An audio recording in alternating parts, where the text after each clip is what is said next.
Good evening. This is Selma. It's my pleasure to share with you the speech entitled Beat Zoom Fatigue.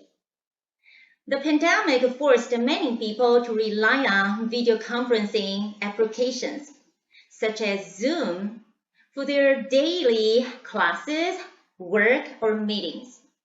This increased in digital calls, consequently, caused many people to suffer from Zoom fatigue. The feeling of exhaustion, stress, anxiety, or burnout both physically and mentally. The term comes from Zoom, but it can occur on any video conferencing platform. One of the biggest causes of Zoom fatigue is being on video call requires more focus than face-to-face chat.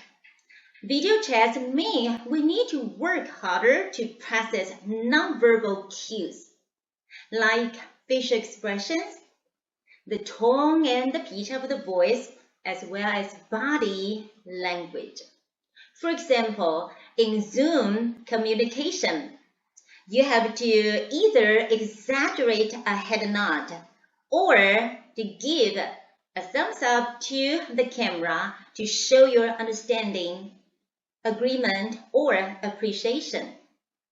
Without close attention, delays on conferencing system of 1.2 seconds will make people perceive you as less friendly, confident, or focused.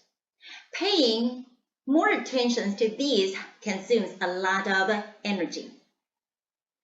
Another reason that causes Zoom fatigue is feeling self-conscious.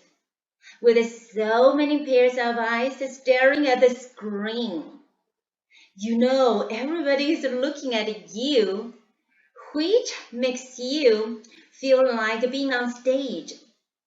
So there comes social pressure and feeling like you need to perform. Being performative is nerve-wracking and stressful. Also, you're required to give a prompt response or feedback. See, all of this can add cognitive workload and additional challenge as you communicate online. In spite of physical and mental burnout, experts have offered some pointers to reduce Zoom fatigue. Now, let's check them out. First of all, make sure your room is well lit, your desk the correct height, and your computer settings optimized. You should also practice good posture and ensure your monitor is placed in arm's length away. In turn, this will help keep the digital fatigue at arm's length. After all, this means there's less strain on your eyes and your body. Then, take care of your well-being. Go on those daily walks. Remember to stretch every now and then and start adding some physical and eye activity into your daily routine. Most importantly, get enough sleep to repair your body and keep your brain sharp. Furthermore, manage your screen time more efficiently and limit it to essentials. You should start by identifying where your screen time is spent and see which tasks can be done with a pen and paper to reduce your screen time. Number 4, avoid multitasking and keep it simple. Whenever possible, minimize other tasks. Turn off your notifications, email program, and chat platforms. So you won't be tempted to do anything other than focus on your video call. When it comes to working efficiently, Keep the golden rule in mind. One thing at a time, that's the way. The last solution to Zoom fatigue is to build a sense of community with positive feedback. Oftentimes, students online start to feel drained because they are being isolated.